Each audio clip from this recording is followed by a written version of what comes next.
What's shaking? Hey, I'm Rick Jordan, and today we're going all in.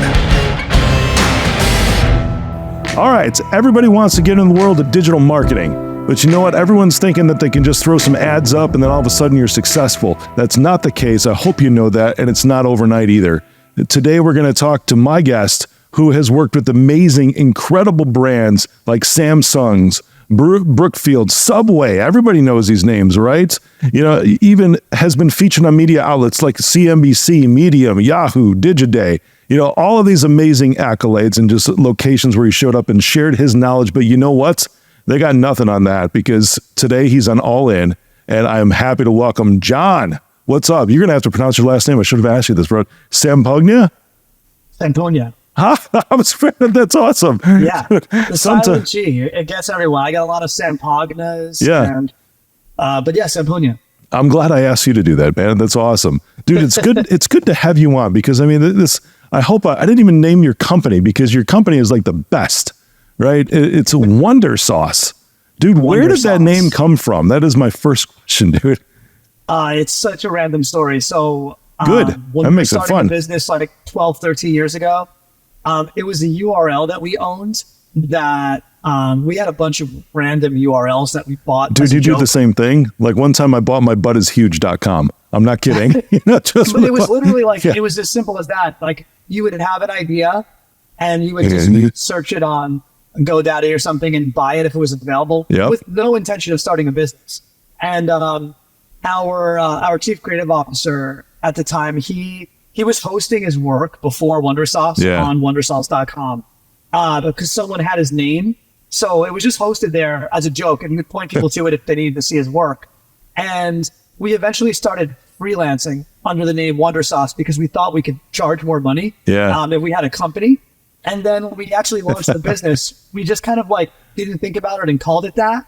And we had people saying like right away, that's such a terrible name. You're never going to amount to anything. People aren't going to take you seriously. And we were like, nah, it's fine. It's cool. And then it was good. It's been great because like a dozen years later, people still love it. And whether you don't like the name or love it, it's people don't forget it. And there's a lot of weird puns and stuff that come out of it. So, well, dude, look at like Twitter, right? I mean, I know it's X now, but what kind of a name is Twitter? You know, tweet, twat. I mean, whatever. You just so many things can come from that, you know. But Wondersauce, dude, it's awesome. I heard my assistant gave me the name today. I was like, "Are you kidding me?" I'm like, "That's awesome." Like, no, it's so cool because I mean, this is an important part of branding too. I mean, we're going to talk about digital marketing today, which is that, of course. But it's like the way I've always framed up marketing versus branding is your message, and marketing is the way of delivering that message. You know. Yes. That's simple. So, but a name very much can convey what that message is. You know, and that's cool because this is a pattern interrupt, dude. It stopped me. Like I stopped walking through the office with the studio. Like I stopped like Wondersauce. Whoa. Yeah. And I always think that if you talk about branding, it's like if the name of your company is Wondersauce and your work is sloppy, you're not serious at any moment. You're inconsistent and everything like that. It's kind of a joke. But if you balance a somewhat goofy and whimsical name with great results, being on time, showing up, being consistent, it's a cool vibe you can set. So I do think that like the line is fine when you set a name like that. Right on. But yeah. I worked with a company one time for ads. They were called Lemonade Stand. You know, and they work specifically with, I think they're out of San Diego. They're out of SoCal. I know that, you know, long story short, we didn't get the results we were looking at, but I always thought the name was actually pretty fantastic too. You know, a great brand. Yeah, it's a cool name. Yeah, really cool. Same thing. Maybe you'll look them up now. I don't know. You know, good people there too, brother. Really good people there. It's, nice. but that's important to know too. And maybe this is a great point to kick into a conversation because I started it out this way, right, with my intro to you, and you're so brilliant at this. You are the genius here, so please educate me and all of our listeners. I've noticed, you know, depending on not so much the agency, but maybe it could be the campaign or whatever, a lot of people think they're just going to throw up ads, you know, and throw it into a funnel, you know, or some kind of conversion tactic, and all of a sudden we're just going to sit back and let the money roll in. You know, clearly, I mean, in simplistic terms, I don't think everybody actually truly 100% buys into that fallacy. At the same time, it always kicks in the back of your head like, oh, this is all I need to do. not true, right? Yeah. God, that is such a loaded question because you can take it in so many directions. But that's why it's interesting. I think the cool thing about where we are now with marketing is we're at a bit of an inflection point. I think that even a little pre-COVID, definitely like through it and then coming out of it, I think a lot of brands and marketers were living in this performance marketing direct response world where they became trained that I put X amount of dollars into Meta and Google, and then money comes immediately out. Yeah, and right on. Everyone wants to immediately start talking about, well, what's your cost per acquisition? What's your return on ad spend?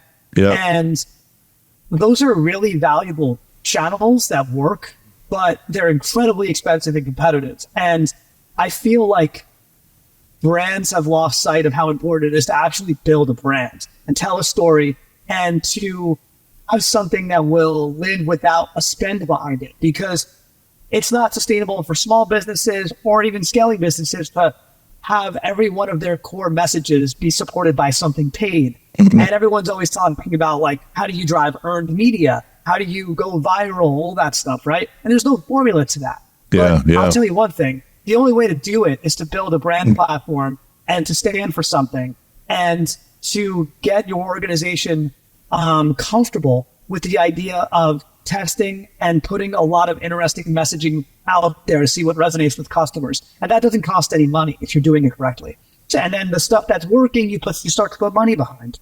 But I think right now we're in this kind of like phase of evolution, and people are afraid to depart from what's, quote, working, because they don't want their like weekly analytics report to be flawed and to show any type of like straying from the norm. But I like, old school traditional brand building. I think it still really works. I'm with you, brother. Yeah. I mean, it's a good point, right? And we can disclose something here. It's like, outside, unless like, I actually don't know how you got booked on the show, because I've got a team that does that. Right. And you probably have a team, or you hired an agent to find the awesome shows, right? So thanks for coming on my awesome show. I'll say it that way. Thanks for having me. But to be on here, it's like, there's no money exchanging hands, and this is a part of that storytelling that you're talking about, and over the years, it's like, even the show, I've built it up. It's become a big part of my brand. A lot of big reasons why I've been on such big nationwide media like News Nation, Newsmax, Cheddar, all of that is because they've checked out my other content that I have out there, like the show and everything else, so it's part of that storytelling you're talking about. And this right here, I would encourage anybody to do, and still to this day, it doesn't matter how big the show is. And especially it doesn't matter how small the show is, dude, I'll guest on almost anything. Yeah, exactly. And it's like looking at it beyond the immediacy of any monetary gain. And I think that is where, as great as performance marketing and all these platforms are at targeting the right people and getting them to be into your brand and maybe buy something, it's trained us in this immediacy culture, which is not great from a marketing standpoint, because it's not sustainable. So like if I was expecting to come on the show, and if we had a good conversation and I'm waiting around all night for like, where's my money?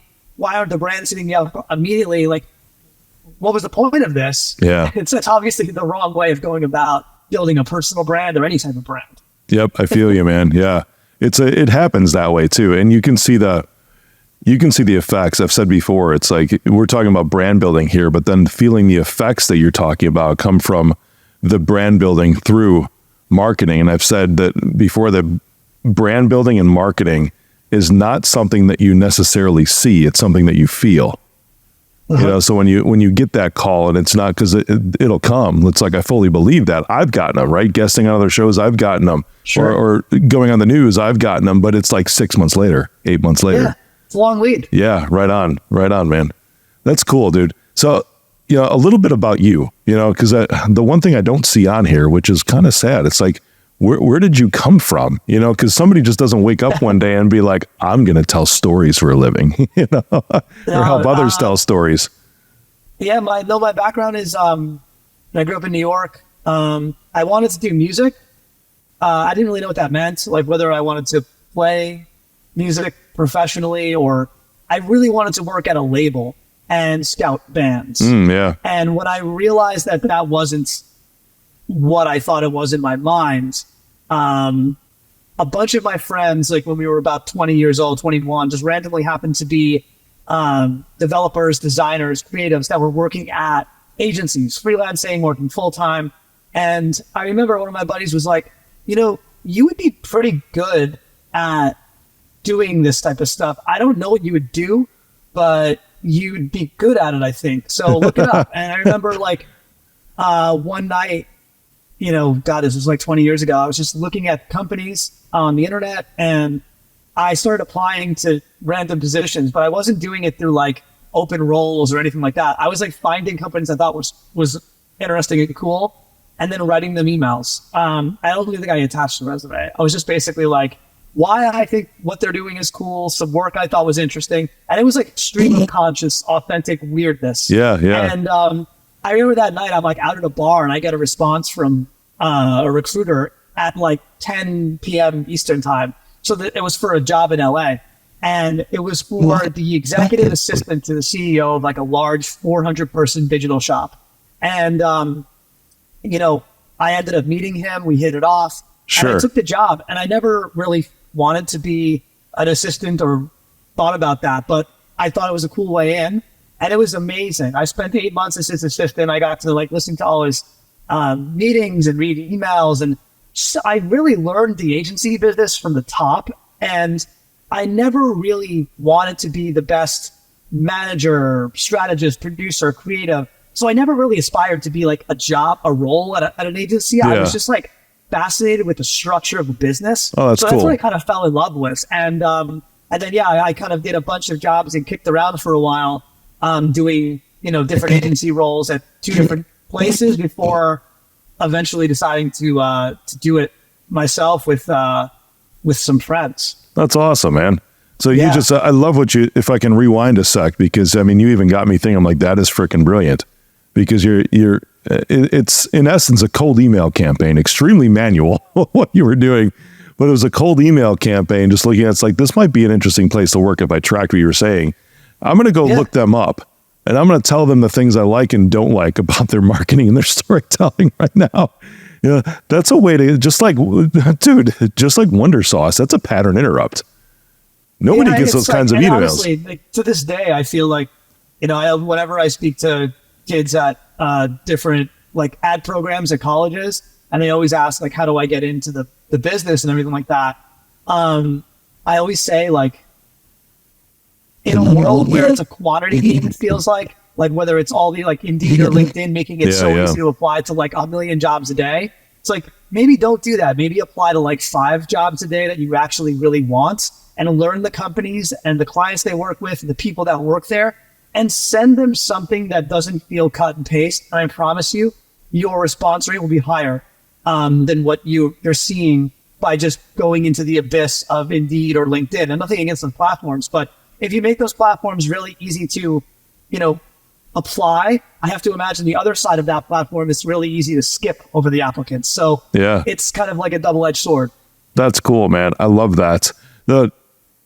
Where do you start with something like that? So, I mean, I love that you're speaking to kids too, because it's dude, I go way back to, you know, I think like when I was 18, and I feel like it's a crazy time in life because you're expected to all of a sudden within like a matter of 3 months, make your mind up what you're going to do for the rest of your life.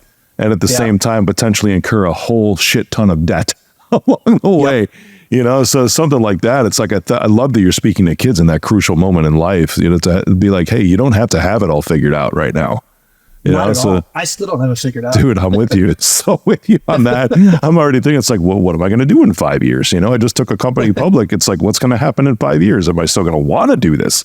You know, it's, I love that approach too, because it's like, who knows? Because what you have, I think, can evolve too. What I have can evolve into whatever the next phase of life is for us, something that grabs our interest in that moment too.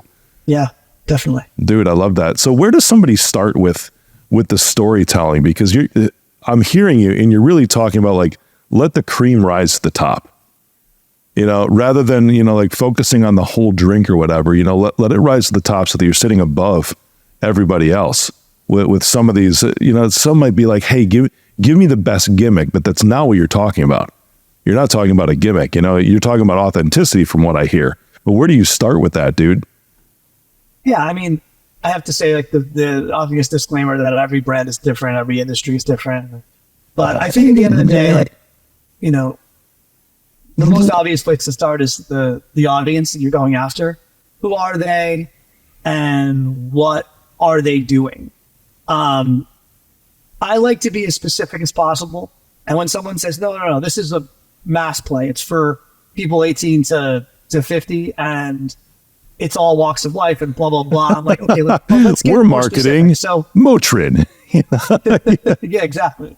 So I do think like having a really good understanding of your target audience and like what they're currently doing and consuming. So like, where are they spending time consuming media and entertainment? Yeah, right what on. are they doing for leisure? All that stuff. So you have your persona, your archetype figured out. When you have that figured out, that's kind of step one.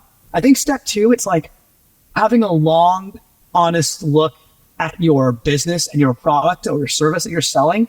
And I like to always ask people like, look, is this a product story or a brand story? And a product story meaning like, this is something that is either new to market that doesn't exist, and the story we're telling is that exactly, or the product is basically better than what currently exists, and you can literally articulate why it's better, and there's some sort of claim or testimonial to back up that that's actually true. Yeah. So like that's the product story, and then there's the brand story where it's basically not a commodity, but you can buy this product or a number of things that are just like it, and we almost have to build something together that resonates with this audience, that is more around the messaging, the tone, the look and feel, and all of that like romantic aspect of building a brand.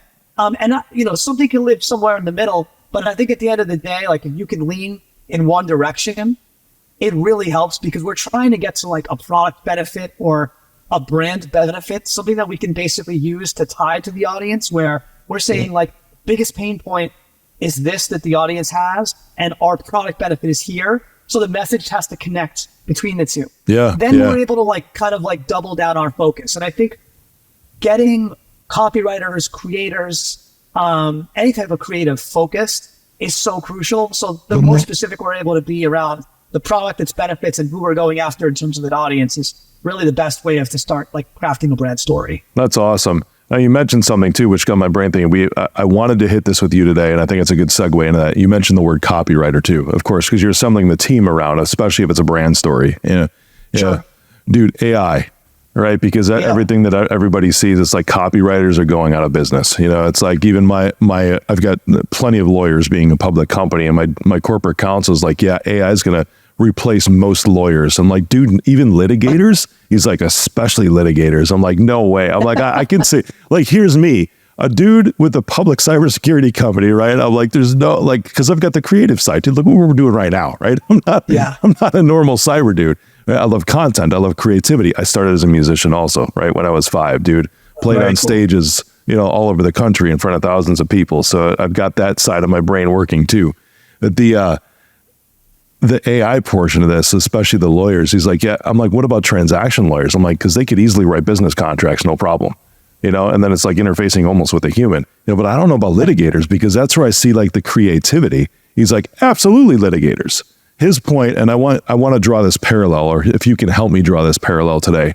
He's like, absolutely litigators, because that's the creativity portion of it. And he goes, and litigators that are not using AI are going to go out of business. Their firm's going to shut its doors. The ones that actually stay in business are not the ones necessarily being replaced by AI. They are the ones that have learned to use it the best to make them the best at what they're doing. Is that a parallel to marketing, copywriting? 100%. 100%. And I feel like the law example, I've heard that one before. It's good because, having dealt with lawyers now for 20 years, it's like, there's the conversation where it's the high value conversation that you're getting paid your $1,000 an hour, half hour, whatever it is. You're talking on the phone with someone, and then after that, like someone's got to write it up, and that process takes hours and it racks up a bill.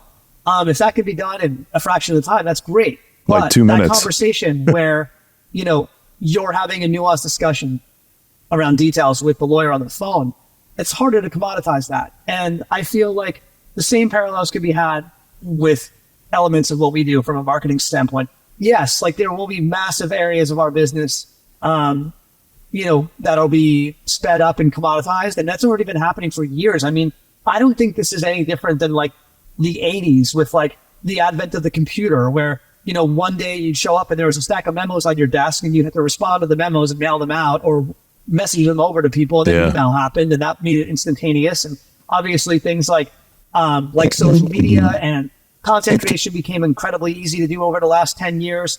I think that like AI is the next logical progression of all that. And truly creative people that have perspective and can tie like the weirdness of, something they learned from doing like an automotive account 10 years ago to a consumer packaged goods deliverable. Like even they're going to come up with a cool idea. And if it takes them 5 minutes to come up with the idea and then, another 5 minutes to have AI generate, 50 versions of that idea that they can then spend time looking through and finding the best, 2 to 3 they really like and then making them better. That's amazing because the work is getting better. But I think that like, if people think you're just going to be able to spit in a lazy prompt and get a result out that's going to replace the copywriter, that's not going to be a thing. Like, but yeah, like elements of what we do and what many businesses do will be largely commoditized, but that's just the speed of tech, and that happens all the time. That's a good point there too, because the way you've described it, it's almost like you're starting with the prompt, and as you're saying that, I'm starting to recognize that I'm doing some of these things. You're describing, it's like a copywriter or even a lawyer will go in and enter something into AI. Spend 5 minutes thinking about it, 5 minutes, and it's going to generate this response, but then it gives you like 30 different versions, and then the Wondersauce on top of it is that human being that goes in and then tweaks it with all the feeling and the creativity. It's almost like that's still going to be at the end, but it accelerated their process to get to a point. Dude, I've done that too. I will literally say, it's like, you are my social media manager. Like this is a prompt, right? I put it into a mode, a persona, and then I'll be like, give me 30 examples or 30 options of blank. Here's some source content material. And then it spits out 30. And I'll pick like 3 and I'll be like, oh, that's cool. Or start to combine some of these examples a little bit and be like, tweak this up because I need to add some of my own personal phrasing in there. Right. And that, dude, is the Wondersauce on top of it all, is the human being. Yep. Yeah. And it's funny, like, I feel like everyone has their own personal use cases and ways of using it right now. And it's like everyone's keeping it a secret for some reason. And it's like, it's funny. Like, no, they're not. They're selling their secret, dude. Like $97. Here's my funnel. By the way, I used AI to write my funnel. By the way, I used AI to write this ad. That's We're doing this executive summit in a few weeks for some of our people at Wondersauce. And one of my like icebreaker questions is we're going to go around the room and basically say, like, what do you use AI for most consistently that no one knows about? And that's awesome. What I'm trying to do is really just normalize the practice that it's okay to use it in all aspects of your job as long as you're using it responsibly. You're not stealing. You're not ultimately doing things that are putting our clients or our business at risk. But I do think it's super important that people get fluid using the technology and they're not afraid of it. Especially people that, like, the copywriter was the best example because it's the most obvious, thing that is threatened. So I think, like, we want our copywriters to be using it, and I think encouraging them to use it is crucial. Right on. Well, even for a brand story, right? So we hired some new SDRs, and I love that we got on the AI topic today when it comes to telling the story. Because even SDRs, cold callers, right, that work for me, they're telling a story. In the scripts that they're using, they are telling a story of the brand when they pick up the phone and they make these dials. I used multiple LLMs, multiple large language models for this. I actually used ChatGPT to research data, because it was better at researching data and going on and finding statistics about the industry and pain points of specific verticals of clients who want to serve. Like you said, know your audience, right? That was my very first step in developing these scripts for them. Then I moved it over to Claude. Have you used Claude yet? I have not. Yeah, dude, it's awesome. It's actually better at the copywriting side. Okay. And what's cool is you can create projects in there. I'm glad we went this way because I've never talked about this on the show before. Now everybody's going to save this episode and play it like a million times. This is good content, bro. Yeah. So you can create a project, but what I did is I used ChatGPT for the research and created maybe 8 or 9 different documents. And then I uploaded those into a project with within Claude. And then from there, it combines them all together. So it keeps it in its own like sandbox container using AI as it is. But then this is additional training that I've developed from research and statistics that I used a different AI for and plugged it in here. So anytime I need to write something, it uses that data point in order to actually write the scripts. And then I combined it. I uploaded a PDF, no joke, of The Way of the Wolf from Jordan Belfort. You know, the Wolf of Wall Street. So now it's writing the scripts in that style using my data because it's all contained in this project. You know, it's freaking awesome. I could see you using it, dude, to where you could actually take a customer you have, a client, get all the data for their brand story and everything else, and then plug it into a project within Claude, and then add some existing material that you've used already. You know? Yeah, we use it's like called a RAG. Oh, cool. And it's basically like you're using a large language model, but then what's sitting in front of it is a set of like closed data. Yeah. Could be like all proprietary Wondersauce information around our proposals, our point of view on different things, whatever. Like it's closed box, right? And it allows you to basically like use the beauty of Gen AI, but in a more controlled data sense. So you're getting work that is inspired by things you've already done and said versus just like the ether of everything that's ever existed on that topic and things you may not believe or have to fact check and everything like that. So, yeah, that's cool, man. I'll have to check it out. Yeah, it's pretty awesome, brother. I'm glad you're using it that way too. You're pretty much doing what a lot of organizations are taking advantage of now too, is they're taking their own internal data sets. Yeah, and then they're adding to, they're using that, it's something that's proprietary to you, but then enhancing the large language model as it is, which then becomes unique to your company. Yep. That's awesome, dude. Very cool. Yeah, super cool. This is a great combo. I'm loving it, dude. So what's next for Wondersauce? Where do you see this going? Yeah, I mean, so we're based in New York. We're about 100 people, and the business is split between 3 key focus areas. We do a lot of content creation and campaign development, which is what we've been talking about largely here.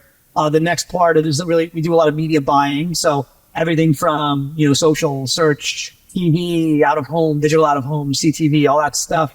And then we also do a lot of like building tech. So we build and design e-commerce experiences, websites, mobile applications, and we're even building, stuff in the AI space. So it's kind of like 3 different businesses that are jammed together. And our whole vision, which is very unpopular in the agency space, is that the future of agencies is full service. And I want people that are full funnel marketers thinking about our brands. So people that are comfortable thinking about everything from brand awareness through consideration and conversion, everything from creative and content to media and acquisition, all the way through like infrastructure and technology. Because I believe that customer journeys right now and the way consumers experience things, it's all so dynamic and fluid, and there's no single entry point to a business. So you need to be an expert in user experience one moment, and then an expert in like media and trends another moment, and then the next you have to be great at like content development and ultimately delivering something that's engagement. So we are basically continuity. Yeah, we're trying to be like a consultant to businesses that can execute across their entire journey. Yeah. So it's been an ambitious kind of 10 plus year crusade we've been on, and it's really bearing fruit because a lot of our brands right now are kind of like taking advantage of multiple aspects of our service, and it's been fun. So I think looking into next year and into the future, it's obviously like seeing what the impact of all this emerging tech is going to do to the broader, advertising services model, and then ultimately figuring out which high value services will matter most to us and our clients, and just doubling down on that stuff. That's awesome. And we started the show before we were talking in the digital green room about, the show's about entrepreneurship and continuing to build a business. What you just described, man, is evolution, because you said it's been 10 years. You've been on this mission for 10 years and you've seen the evolutions in your industry, but you haven't stayed stagnant because, your industry, dude, I've seen it. I can affirm you right now, every component is typically siloed. and you have to have one agency doing X, right? Ads. You have to have another agency doing traditional media ad buys, another one doing OTT, just across the board, another one doing the creative that might even feed it into some of those other ones, but the evolution is what makes entrepreneurship fun. It also makes you survive and then even thrive. Otherwise you just die if you stay how you were 10 years ago. 100%. Like our only constant has always been change. Yeah. And I think that, I think that the model I described, it works really well for businesses that spend like all in, $2 to $10 million. Yeah. You can go higher than that, but on marketing every year. And it just doesn't make sense to manage 3 or 4 parties. It really doesn't. And I think that when you could find a lead agency even if it means bringing in people and different firms from time to time, you need a lead partner that you trust and that you can work with against your biggest business goals. And that is what we believe to be the most crucial thing in terms of scaling businesses. I don't want to be, managing a website and focused on conversion rate, managing a media plan and focused on lowering the CPMs or, lowering the CPA and then, working on your creative campaign. Yeah. I want the ultimate goal to be whatever it is and to have all those tactics and efforts to be leveling into that goal. And if it's not working, then you know who to blame. And if it is working, then that's great. But to me, like that's such a crucial part of where the internet is going right now, because I don't think the consumer knows where Instagram and TikTok start and where a brand's website ends. It's right on. Or even if there's going to be a TikTok 3 months from now, That's true. Yeah, for sure. That was a little political plug. Right there. But seriously, who knows? I mean, who knows what's going to happen? The threat's out there. It's definitely a threat. Yep, right on. I love it, brother. Dude, you are clearly extremely wise and knowledgeable, and I'm sure you've taken your hard lumps over the years to get done. Thank you for sharing your knowledge with everybody today, dude. Thanks for coming on. Oh, man, it's been a pleasure. Yeah, right on. I feel you. I think everybody needs hair like you. I might think about growing mine out right now. I already got the fade going. Yep, I love it. Sweet, brother. John, we can find you at wondersauce.com, right? Where can we find you personally? Are you out there? Are you one of the marketers? This is interesting. I just talked with somebody today that's in marketing and brand, but he's like, I don't have a website. I'm really not on social. I'm like, I talk to so many brand storytellers that are that way. And that's like part of it. I don't know if you're the same or not, but I've seen so many that are like, yeah, I don't have, you do obviously Wondersauce, right? But it's like personally, they're nowhere, except the company. No, you can check me out on LinkedIn. I'm fairly active there. Very cool. My own website as well, but LinkedIn and Wondersauce.com, best place to find me. Awesome, brother. John, thanks for coming on, my man. I appreciate you. Thanks so much. Take care.